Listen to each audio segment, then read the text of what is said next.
Hello বন্ধুরা, সঞ্চিতা সহজ recipe চ্যানেলে তোমাদের সকলকে স্বাগত জানিয়ে আজকে দেখো চিচিঙ্গার একটা দারুণ স্বাদের রেসিপি নিয়ে চলে এসেছি।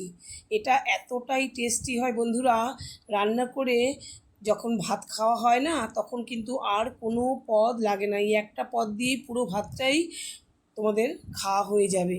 এতটাই এটা টেস্টি হয়। চিচিঙ্গা অনেকেই হয়তো খেতে ভালোবাসে না, কিন্তু যদি এভাবে রান্না করে খাওয়া হয় তাহলে কিন্তু তারা কিন্তু আর না করবে না খেতে, একেবারে খেয়ে নেবে চেটেপুটে। তার জন্য দেখো আমি এখানে 500 গ্রাম মতো চিচিঙ্গা নিয়েছি। চিচিঙ্গাটা প্রথমে গাটা একটু ছুরি দিয়ে চেঁচে নেব, ছুলে নেব আর কি, ছুরি দিয়ে একটু করে, কারণ খোসাটা খুবই পাতলা। যারা বটি দিয়ে কাটতে পারো তারা বটির পেছনটা দিয়ে এরকম আঁচড়ে নিলেই খোসাগুলো উঠে যায়। যেহেতু আমার একটু পায়ের সমস্যা আছে, নিচে বসে কাটতে একটু অসুবিধা, তাই আমি ছুরি দিয়ে মোটামুটি কাটাকাটিগুলো করি। তো এখানে এরকমভাবে আমি সবকটা চিচিঙ্গার গা পরিষ্কার করে নিয়েছি। পরিষ্কার করে নিয়ে তোমাদেরকে দেখাচ্ছি।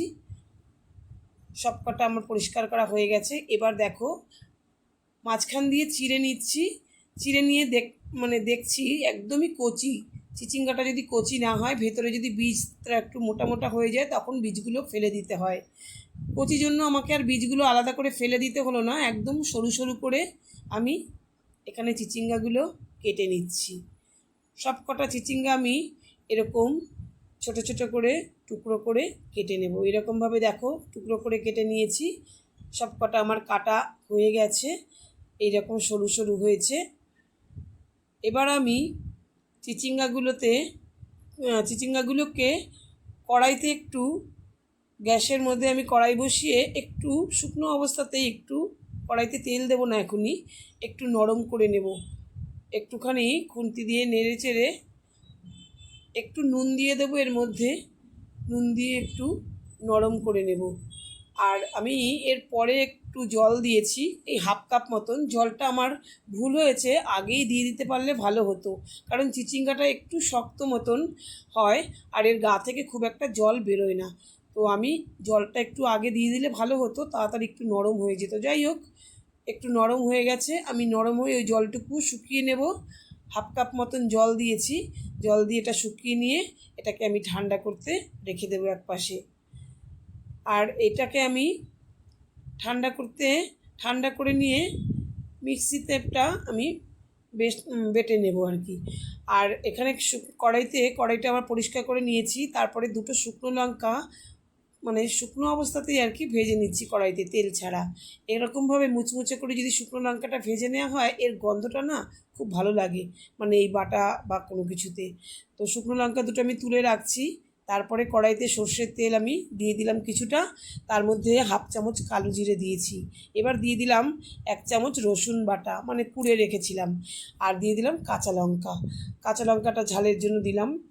আর এখানে খুব ভালো করে রসুনটা একটু লাল লাল মতন হয়ে গেলে দুটো পেঁয়াজ কেটে রেখেছি, পেঁয়াজটাও দিয়ে দিলাম। পেঁয়াজটা দিয়ে গ্যাসের আঁচটা আমি একটু কমিয়ে রাখবো। পেঁয়াজটা আমার খুব লাল লাল করে ভাজার দরকার নেই, কিন্তু একটু একটু নরম হবে, একটু লালচে ভাব আসবে ততটুকু পর্যন্ত আমি ভেজে নেব। একটুখানি গ্যাসটা কমিয়ে রেখেছি। সেই ফাঁকে আমি দেখো মিক্সিং জারে আমি এটা ঠান্ডাও হয়ে গেছে, চিচিঙ্গাটা আমি একটু পেস্ট করে নেব। পেস্ট করে নিয়ে বন্ধুরা চলে আসছি। দেখো পেস্ট করা আমার হয়ে গেছে, এইরকম হয়েছে। পেস্ট করার পরে অনেকটা কমে গেছে দেখো মনে হচ্ছে, কিন্তু চিচিঙ্গা দিয়ে কিন্তু খুব একটা জল বেরোয় না। তারপরে আমি ওই পেঁয়াজটা কিন্তু খুব লাল লাল করে ভাজার প্রয়োজন নেই। তারপরে আমি চিচিঙ্গার পেস্টটাকে আমি এর মধ্যে ঢেলে দিয়ে মিক্সিং জারে যেটুকু লেগেছিলো সামান্য একটু জল দিয়ে ওইটুকু আমি নিয়ে নিলাম। তারপরে পেঁয়াজের সঙ্গে আমি খুব ভালো করে 10 মিনিট মতন আমি নাড়াচাড়া করে নেব। তার মধ্যে আমি দিয়ে দেবো একটুখানি নুন আর একটুখানি হলুদ। নুন কিন্তু আমি চিচিঙ্গা সেদ্ধ করার সময় একটু দিয়েছি, সেটা বুঝে নুনটা কিন্তু দিতে হবে। যেরকমভাবে যতটা করবে সেভাবে তারা নুনটা দিয়ে নিও। আর এখানে আমি একটুখানি কষিয়ে নিচ্ছি, মিনিট 10 মতন আমি একটু কষিয়ে নিয়েছি। তারপরে যখন অনেকটাই টেনে এসেছে সেই সময় আমি দেখো একটু মিষ্টি দিয়ে দিলাম, চিনি দিয়ে দিলাম। কেননা চিচিঙ্গা তো এমনিতেও তো জলো জিনিস, এগুলো বাটা একটু মিষ্টি ঝাল মিষ্টি সমান না হলে ভালো লাগে না। মোটামুটি দেখো টানিয়ে মোটামুটি একদম কড়াই থেকে ছেড়ে আসছে। এই সময় কিন্তু আমি ওই যে শুকনো লঙ্কা ভেজে রেখেছিলাম সেই শুকনো লঙ্কাটা গুঁড়ো করে দিলাম, আর তার সঙ্গে একটু কাঁচা লঙ্কা কুচিয়ে দিয়ে দিলাম। দারুণ একটা টেস্টি ঝাল ঝাল মতন তৈরি হবে, ঝাল ঝাল মিষ্টি মিষ্টি। হ্যাঁ, খেয়ে দেখো বন্ধুরা একবার এরকমভাবে। আশা করি তোমাদের রেসিপিটা খুবই ভালো লাগবে তৈরি করলে। দেখা হবে তোমাদের সঙ্গে পরের ভিডিওতে। সকলকে ধন্যবাদ।